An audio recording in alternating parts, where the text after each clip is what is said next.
All right, y'all. I'm in my barn and I'm excited because you know why? We're getting cabinets tomorrow. That's right. We've been waiting a while. They finally called. They came in. So Brent and I in the morning are going to head to Paris and we're going to pick up the cabinets and start installing them. But as we look here, what I have in the kitchen, I know it looks like a bunch of pallets on the wall, but but there's a reason behind that. I know earlier when I was doing the shiplap, I didn't want to run all the shiplap in behind everything. So I had some leftover plywood, some 3/4 plywood. I ripped it down and just use it as a fur, basically just to get everything, because the cabinet's going to be sitting on top of here. I just needed that to keep that wall in the same plane. This is the top of my base cabinets. This is the bottom of my upper cabinets. I'm going to use 42s up here, all the way to the ceiling. Of course, the range goes right there. Microwave with the upper cabinets. I'm going to jump back on the insulation here for a second. I know you're probably wondering why I didn't just go ahead and put plywood up over the entire thing to seal it off. Well, I posted a video a couple days ago of how to air seal and insulate your wood framed metal building. And if you haven't watched it, go ahead and watch that. But basically, I've got rigid foam, 1-inch rigid foam in behind the fiberglass insulation. It's all sealed up with spray foam. And then I've got regular insulation on top of that. So I'm not worried about an entire wall covering sealing up that aspect for the wall. There he is, got him. Cabinet day.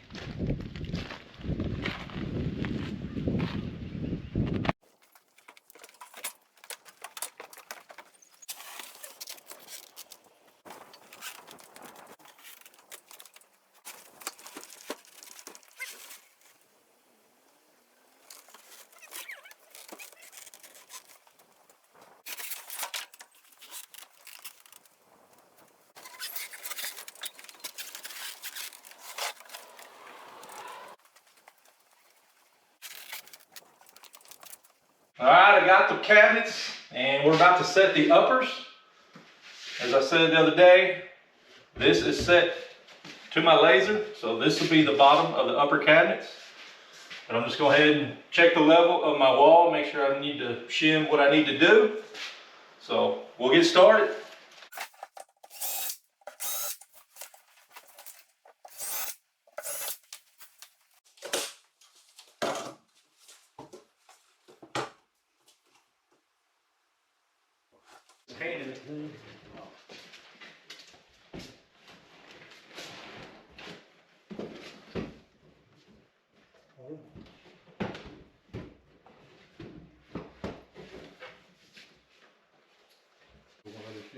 Yep, stick it. All right, go inside, up top, screw those.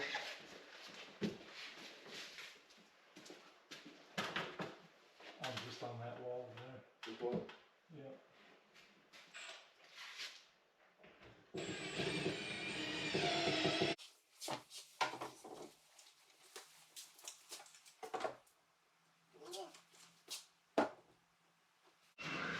All right, we're setting the first corner cabinet, and this is for my under cabinet lighting. And I did not run one down here on the other side of the sink because I didn't actually know exactly where I was going to put the cabinet or whatnot. So I'm going to drill a hole, I'll bring out the wire, and then we'll just continue a wire to that other side of the cabinet.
So I drilled a hole for the vent, and then we'll just cut a couple pieces of wood out up top, and I'll sneak a piece of 6-inch galvanized pipe in after we set the cabinet.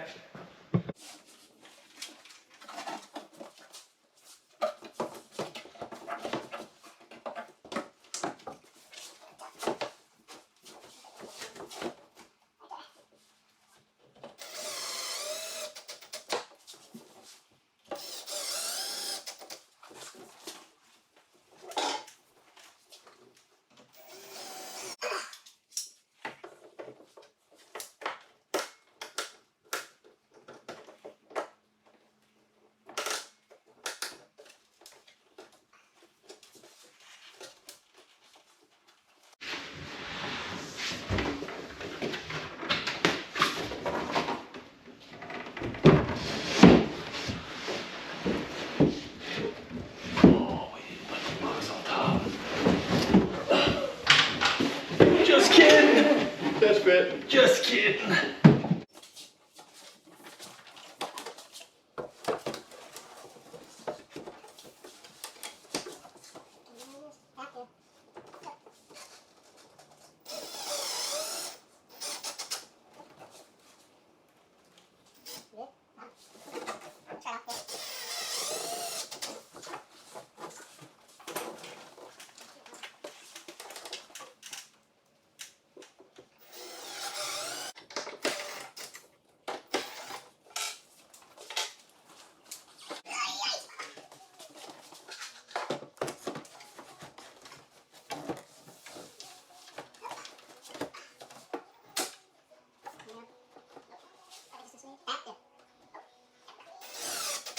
Why is it so low?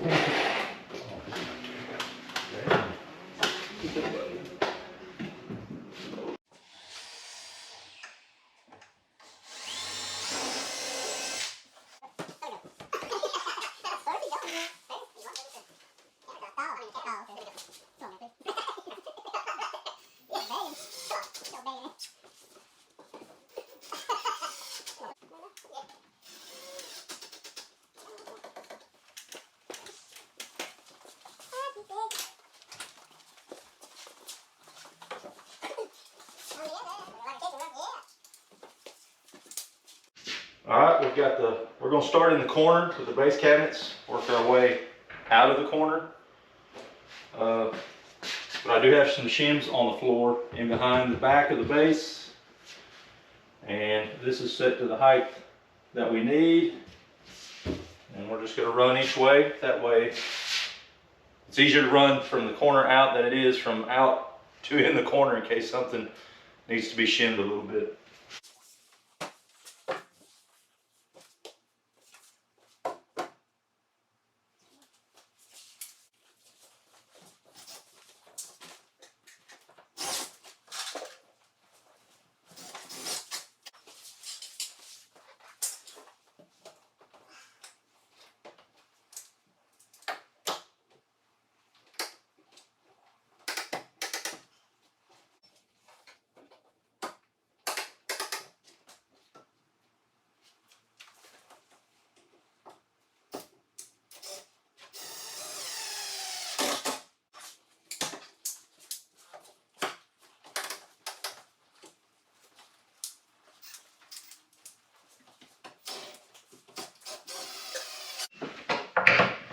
All right, when I install cabinets, especially if you got a small cabinet, it's hard to keep it square on the ass end of it, on the butt end of it. So this gap right here where the face frames meet, I'll just take a block and cut it to fit nice and tight right there.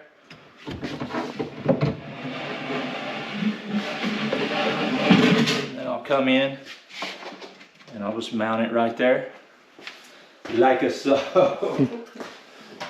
Should have been ready.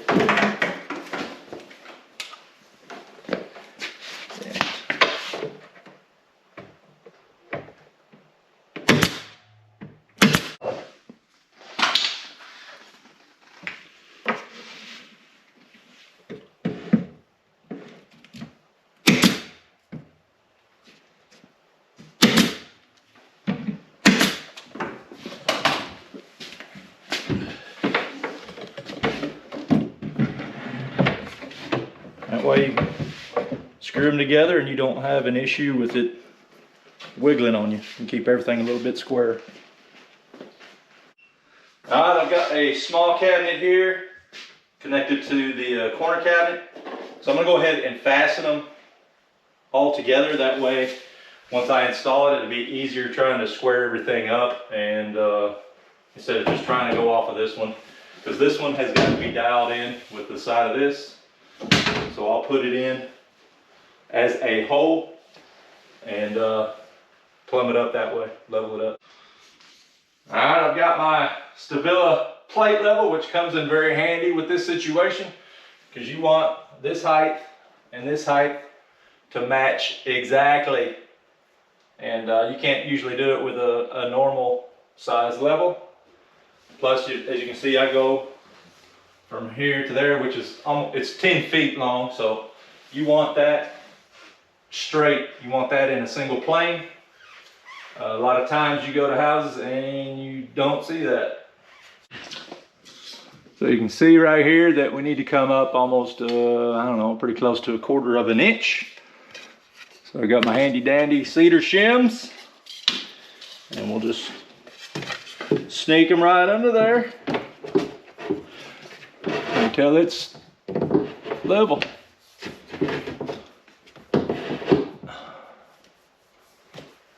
Get on the frame there.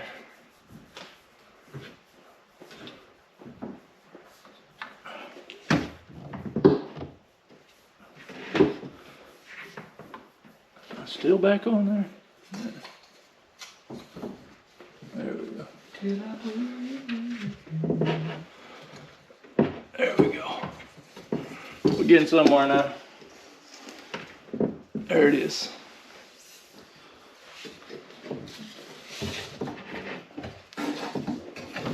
And the back is right there at the laser as well. I'll get a little more adjustment.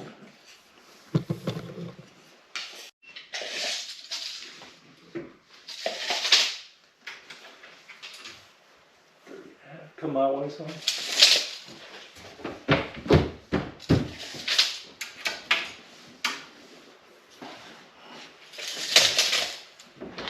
See a little better.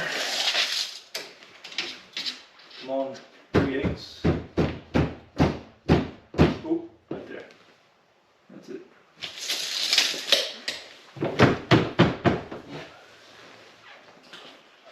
Now this opening matches this opening. That way everything is in line and will look very nice.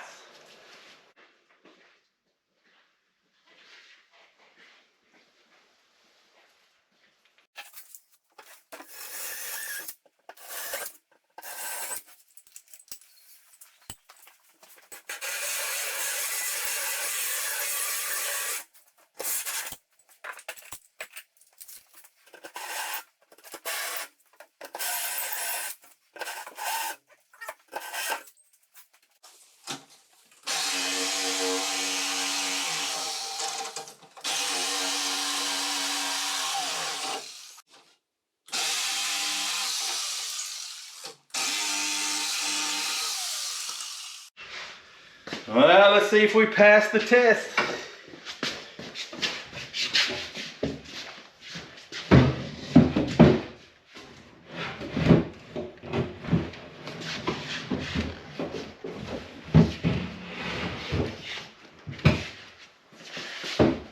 Like it's supposed to.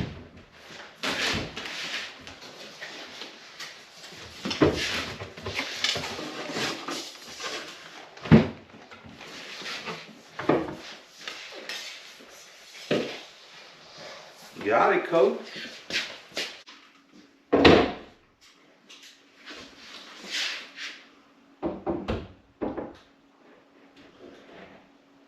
Yep.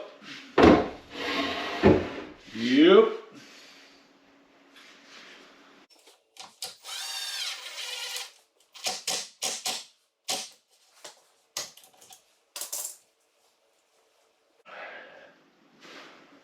So I got the laser set up to the back of the nailer. Tap it over where I need to.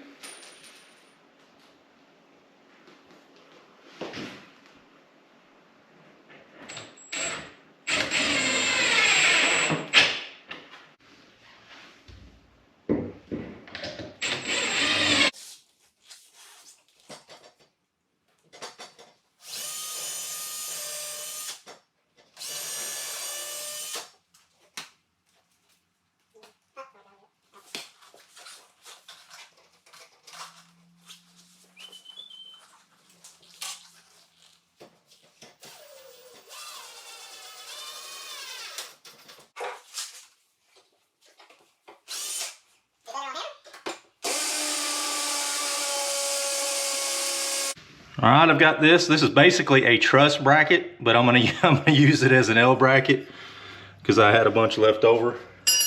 I just screwed them to the cabinet. Of course, drilled the hole. Got the concrete anchors, tap cons. We'll just fasten it down.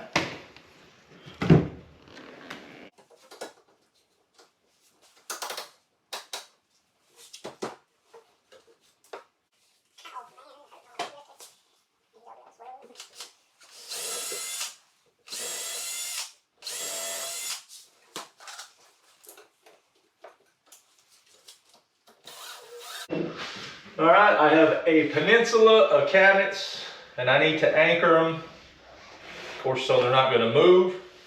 So I just took a couple pieces of scrap one by, put a little zip tape on the bottom. I marked where my cabinet goes with blue tape, and I've got a little piece of 1/2 inch plywood, which the side of the carcass is made of. Flush that to the outside, marked it. I'm gonna mount it to the inside, and then we'll set the cabinet right on top of it. Give me a little slack movement from side to side, and then we'll fasten it from the end right here.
This framework will just give me something for the skin to fasten to.